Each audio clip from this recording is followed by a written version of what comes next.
মানব না। স্কুলের মানসিক নির্যাতন বাচ্চাদের উপর আমরা মানছি না, মানব না। ভারতবর্ষের মধ্যে আমরা আরো বিশ্বাস না ভারতবর্ষের মধ্যে ধার্মিক উৎপীড়ন আমরা মানছি না, মানব না।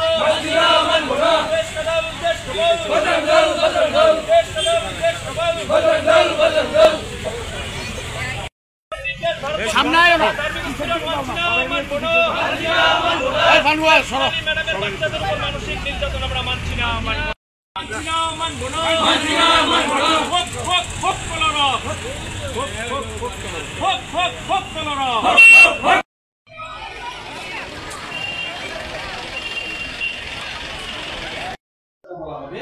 যে যিশুর জায়গার মধ্যে সেখানে ওম টোম চলবে না। আর এই হোলি ক্রস স্কুল যদি যিশুর জায়গার মধ্যে ওম টোম না চলে, তাহলে কিভাবে এই হিন্দু চারিদিকে হিন্দুতে গেলা, হিন্দুদের জায়গার মধ্যে যিশু চলছে? আমাদের প্রশ্ন এটা।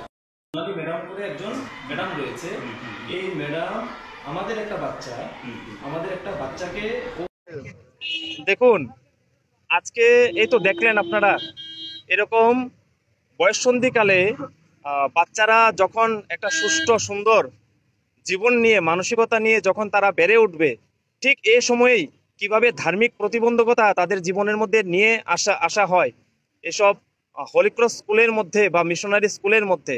আর সেই ধার্মিক মানসিকতাটা কিভাবে নির্যাতনের আকারে পরিণত করে তারা একটা বাচ্চার জীবনে ব্যাপকভাবে সেটা কিন্তু প্রভাবিত হয়, এবং বাচ্চার জীবনে কিন্তু সেটা উজ্জ্বল ভবিষ্যতের ক্ষেত্রে কিন্তু সম্পূর্ণভাবে প্রতিবন্ধকতা সৃষ্টি করে। আজকে বজরং দল এই হোলি ক্রস স্কুলে সোনালী ম্যাডাম নামে একজন ম্যাডাম আছে, উনি যে ঘটনাটা একটা বাচ্চার সঙ্গে করেছেন, আজকে এই অত্যাচারটা শুধু এই বাচ্চাটার উপর অত্যাচার নয়, সম্পূর্ণ হিন্দু সমাজের উপর অত্যাচার। আর সেই অত্যাচারটার প্রতিবাদ করার জন্য আজকে বজরং দল কিন্তু এখানের মধ্যে চলে এসছে।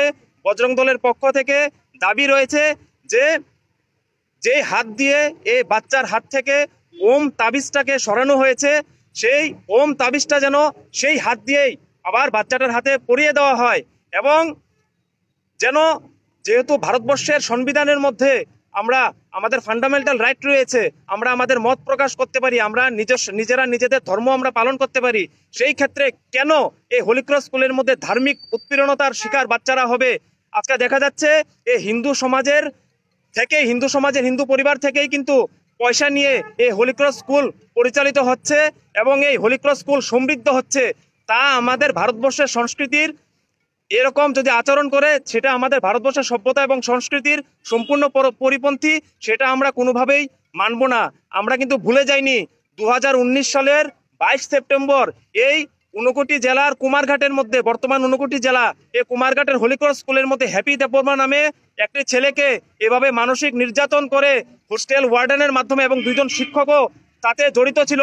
হোস্টেল ওয়ার্ডন কিভাবে সে হ্যাপি দেববর্মাকে, আমাদের হিন্দু ছেলে হ্যাপি দেববর্মাকে তারা হত্যা করেছিল।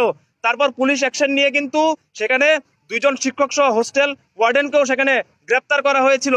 আজকে সম্পূর্ণ হিন্দু সমাজের কাছে, হিন্দু গার্জিয়ানদের কাছে, যাদের পয়সায় এই স্কুল পরিচালিত হয়, তাদের কাছে বজরং দলের আবেদন, আপনারা ভেবে দেখবেন, আজকে এই সব ঘটনার জন্য আমরা নিজেরাই যদি আমরা সোচ্চার না হই, স্কুলের প্রাঙ্গণের মধ্যে তোমরা তোমাদের ধর্ম পালন করো, সেটা 100 বার আমরা মেনে নিই, তাতে আমরা ব্যাঘাত সৃষ্টি করি না, কিন্তু এই স্কুলের মধ্যে যে ছাত্রছাত্রীরা রয়েছে তারা সম্পূর্ণ হিন্দু সমাজের, তাদেরকে কেন স্কুলের ক্যাম্পাসের মধ্যে সরস্বতী পূজা করতে বাধা দেওয়া হয়, সেই প্রশ্ন বজরং দলের পক্ষ থেকে রয়েছে।